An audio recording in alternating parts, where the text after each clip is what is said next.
Now at 5, we'll explain what prompted school lockdowns today in a northeastern Oklahoma community. Plus, a look at why the state of Missouri is now investigating Liberty Utilities. And President Trump and British Prime Minister Keir Starmer meet for high-stakes talks at the White House. I'm Erica Brown with more as U.S. and European leaders push for a deal to end Russia's war with Ukraine.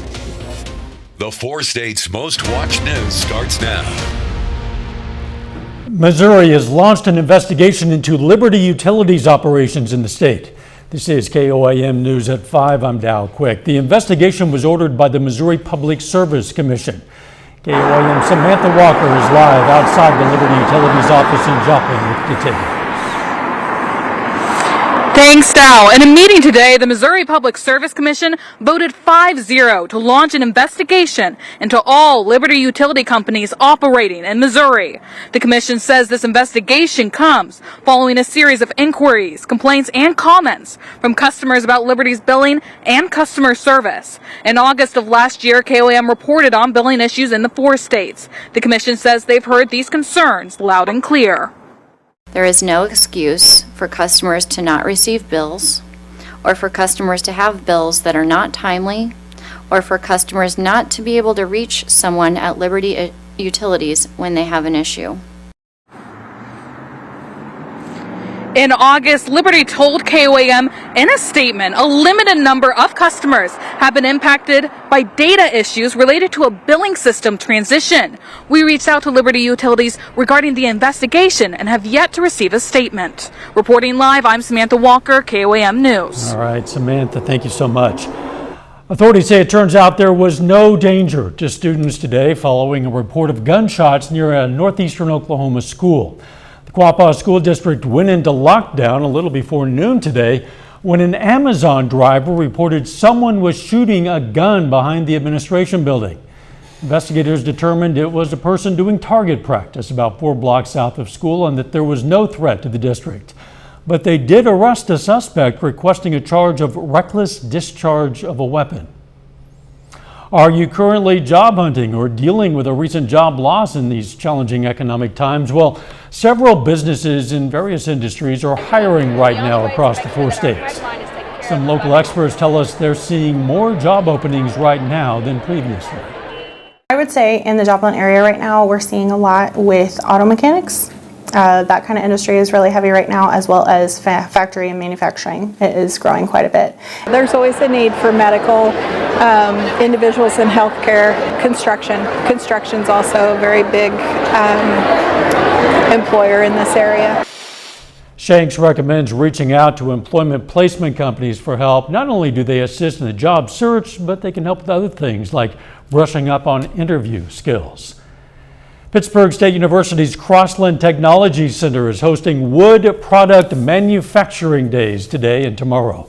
Representatives from companies nationwide are connecting with students to raise awareness about job and internship opportunities in the wood product manufacturing industry. So it's a great opportunity for companies to come at one time and interact with our entire student body, as well as students have the opportunity to speak with many companies all at one time. So just, it opens a lot of doors and allows a lot of networking between companies, students, and then also in between companies as well.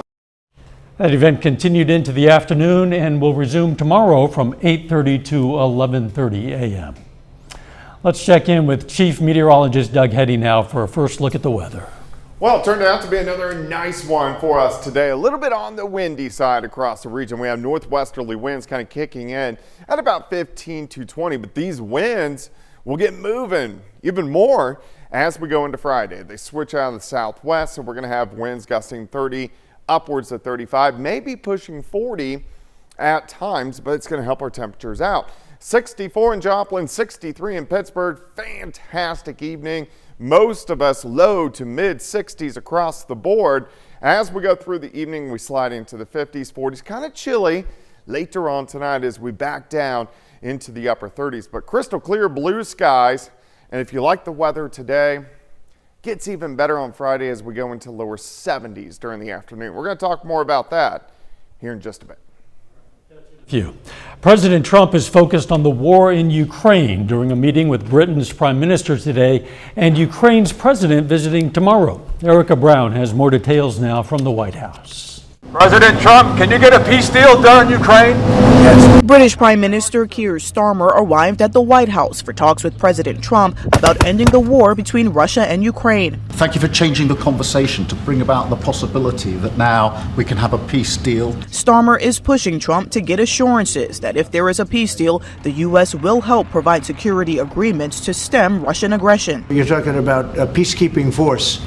We have to make a deal first. Right now, we don't have a deal. Trump says he wants Europe to provide the security agreements, but he added a new deal that would give the U.S. greater access to Ukraine's rare earth minerals will help keep the peace. It's really going to get us into that country. We'll be working there. We'll have a lot of people working there. And so in that sense, it's very good. It's a backstop, you could say. I don't think anybody's going to play around if we're there with a lot of workers. Ukrainian President Volodymyr Zelensky will meet with Trump at the White House Friday. Back home, Ukraine's foreign ministry said Ukraine must keep all of its land as part of a peace deal. Russia cannot claim any of the Ukrainian territories. Ukraine has its internationally recognized borders. They have not changed, despite any of Russia's attempts. U.S. and Russian delegations held peace talks in Turkey Thursday. Erica Brown, CBS News, the White House. President Trump says a peace deal to end the war between Russia and Ukraine is making progress, and it could happen, quote, very soon. Search warrant shows that Oscar winner Gene Hackman, his wife, and one of their dogs have been dead for some time when a maintenance worker discovered their bodies at the couple's Santa Fe, New Mexico home. The Santa Fe County Sheriff's Office said today that Hackman was found dead Wednesday in a mudroom, and his wife, Betsy Arakawa, was found in a bathroom next to a space heater. There was an open prescription bottle and pills scattered on the countertop. Authorities say they do not suspect foul play, but they haven't disclosed how the couple died and say the investigation is ongoing. Up next in Health Watch, peripheral artery disease. It can lead to heart attacks and strokes, and it disproportionately affects Black Americans. We'll have more. And later, egg prices are soaring. We're going to tell you what some authorities are trying to do about that. When I noticed my heat stopped working, I decided... Today's Health Watch. Eunice Golar was diagnosed with peripheral artery disease several years ago and needed vascular surgery. I had a pain in my leg. I couldn't walk. They found out I had a blockage. The 74-year-old sees vascular surgeon Dr. Chelsea Dorsey at University of Chicago Medicine every year for a checkup. It's much easier to relate when someone at least looks like you, has the same color as you have. And it has always been my delight to have a Black physician. Black Americans are more likely to suffer from PAD and need to undergo amputations compared to white Americans. Yet, less than 2% of vascular surgeons are Black, according to the Society of Vascular Surgery. Dr. Dorsey says the lack of representation, combined with historical mistrust of doctors, can have a big impact. One of the things that we really need to focus on is ensuring that our vascular workforce is diverse and that it represents the patients that we're actually treating. She points to research that shows when doctors are the same race as their patient, patients are more likely to adhere to the doctor's recommendations. I'll often walk into the room when there is a Black patient. You can kind of see their body relax a little bit. And this is not to say that white doctors can't form that type of relationship, but sometimes it can be just a little bit easier to get to that kind of trusting relationship. Eunice encourages other patients to not ignore the symptoms. When you're having pain in your legs, you need to go have it checked out as soon as possible. Her exam looked good, so she will follow up with Dr. Dorsey in a year. Audrina Sinclair, CBS News, Chicago. Other risk factors for peripheral artery disease include older age, diabetes, smoking, high blood pressure, and cholesterol. Study indicates social media influencers on Instagram and TikTok give overwhelmingly misleading health information. A study by the University of Sydney looked at influencers' posts about 5 controversial and medical screenings and found most influencers never once mentioned they were paid to promote the tests, and they often never mentioned the potential harms of the tests. Misleading social media health information is now considered a public health crisis. And that is a look at today's health news. A little bit later, tips to help you steer clear of an oxygen scam that's sweeping the nation. And our temperatures warm up even more as we go into Friday. We're going to look at that coming up.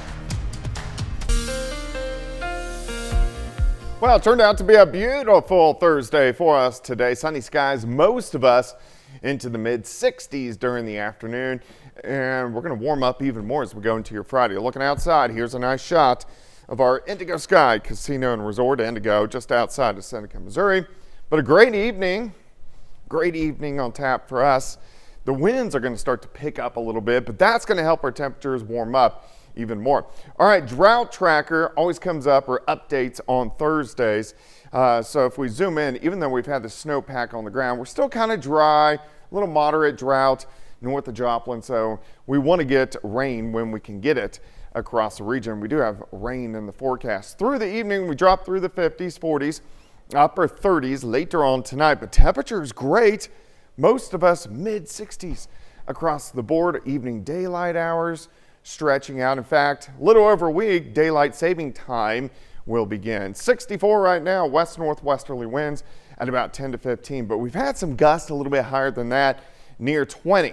Now these winds get moving tomorrow. They switch out of the south.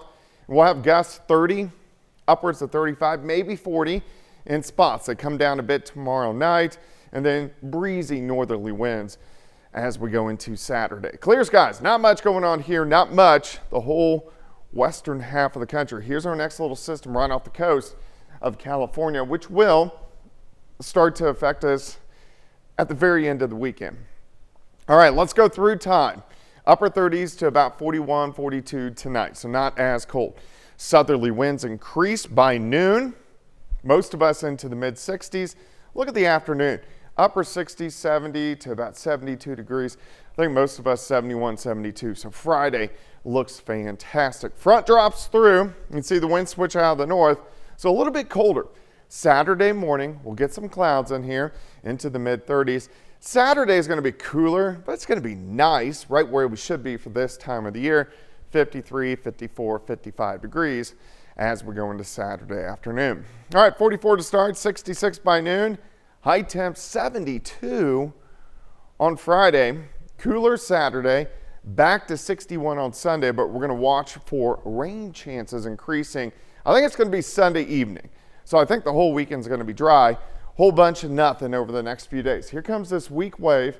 Showers rotating in. This pushes east. Stronger storm system rolls out late Tuesday, giving us thunderstorms, and then cooler air dives in behind it. So let's get a closer look. Again, I think most of Sunday dry. Showers increase. Here's 8:30 p.m. So during the evening hours. Light showers Sunday night into Monday morning. Then the system exits. Showers increase again Tuesday morning, but Tuesday afternoon we could get some thunderstorms into the region. I'm not anticipating anything severe, but we need to watch it, and they could be a little bit stronger. 72 tomorrow, 54 Saturday. Let's go 61 on Sunday, 68 on Monday, 70 on Tuesday, and then we back down upper 40s on Wednesday. Doesn't it seem odd how quickly we went from the depths of winter to what feels like spring out there now? Yeah, in 4 days we had a span of 85 degrees. That's incredible. Yeah. Hope it doesn't go up another 85. Thanks, Doug. Hey, another potential impact of climate change could speed up our aging. Yeah, a study by the University of Southern California found greater exposure to extreme heat accelerates biological aging in older adults. People living in areas where the temperature is 90 degrees or higher half the year had 14 months of additional biological aging compared to people in cooler areas. Coming up, why the president is pulling the plug on Chevron's permit to export oil from Venezuela. Topping today's Consumer Watch, the Trump administration is looking at boosting egg imports to help crack surging prices due to bird flu. The U.S. Department of Agriculture says it's putting more than $1 billion toward fighting bird flu, providing relief for affected farmers, and developing a bird flu vaccine. According to Consumer Price Index data, egg prices jumped more than 50% in January compared to the year before. President Trump says he's revoking a permit that allowed Chevron to pump and export oil from Venezuela. On social media, the president said he's ending the agreement because Venezuela's leader has not met certain democratic electoral conditions and because the country is not transporting its citizens from the U.S. fast enough. See them all across the country, so-called pop-up auctions. Customers attend them in the hopes of finding rare treasures for bargain prices. But what happens when they actually do buy something and it turns out to be fool's gold? Dorothy Tucker reports the warning signs to look out for.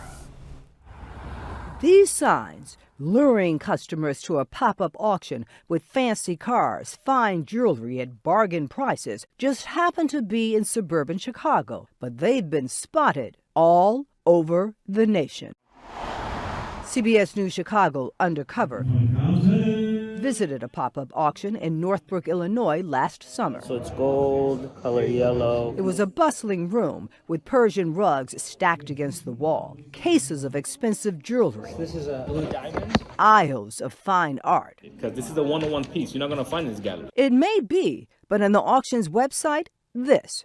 While descriptions are believed to be accurate, statements, representations, printed or made orally, are opinion only, not facts. This is a brainwash. That's his signature. They're doing this because they're making a lot of money off innocent people, ignorant people, like I was. It has to show the detail. Rebecca Simmons that are in attended her first auction in October 2021. It was a bad experience. I felt like I had been taken advantage of. $6,000 is what she spent on an authenticated Picasso. Then came the gut punch. They were just cheap reproductions. That was the conclusion of an independent appraiser. It's worth just $70. I was very angry. By the time she discovered her loss, she learned what so many have learned once the auctions end. The phone number on the signs no longer works. Who are these people? The search for answers? Not easy. These operators use more than a dozen business names. In their background, penalties, suspensions, expired licenses in several states. Two names kept popping up, Azam and Anwar Khan, based in Virginia, outside D.C. Well, I certainly think that it needs to be stopped. These auctioneers are not above the law. Congresswoman Jan Schakowsky hopes to use her influence to get the Federal Trade Commission to investigate the auctions for deceptive practices. We've reached out to the FTC and haven't heard back. In the meantime, you educate the public. Industry expert Renee Jones. Legitimate auctions don't just pop up. There's weeks of marketing, online catalog, having a legitimate website, sharing your license information on that website. We're going to try calling Mr. Khan. We never heard from the Khans, but we'll keep trying. Dorothy Tucker, CBS News, Chicago. Final check of the forecast next. Up next on the CBS Evening News, how a foster parent is working to provide kids hope and dignity as they look to start again with new foster families. Then on KOAM News at 6, we're going to check out today's health fair in Pittsburgh, plus a program helping Carthage parents prepare their kids for kindergarten. And Frontenac High School sends 11 wrestlers to state. Stay with us for the CBS Evening News and then KOAM News at 6. All right, now this story. If you think back to the vehicle you drove in high school, there's a good chance it didn't look like one of these. This was Drive Your Tractor to School Day at McDonald County High School in honor of FFA Week. School's Facebook page posted photos of some of the cool rides and the proud young drivers, some of them smaller than others. I don't know what you plow with that tractor, but it was a tractor. Yeah, it was a John Deere. Yes, it was. And it was a week ago that really they could have used a tractor to drive through all that snow. Right now it's pretty pleasant out there. Yeah, and it's going to stay really nice. Temperatures again for us tomorrow. Most of us are going to go up into lower 70s, 72 for an afternoon high. A little bit cooler as we head into the weekend. Rain chances next week. Very good. Thanks for joining us. The CBS Evening News is next. And of course, we're going to be right back here for KOAM News at 6. We'll see you then. Let's make it a great evening.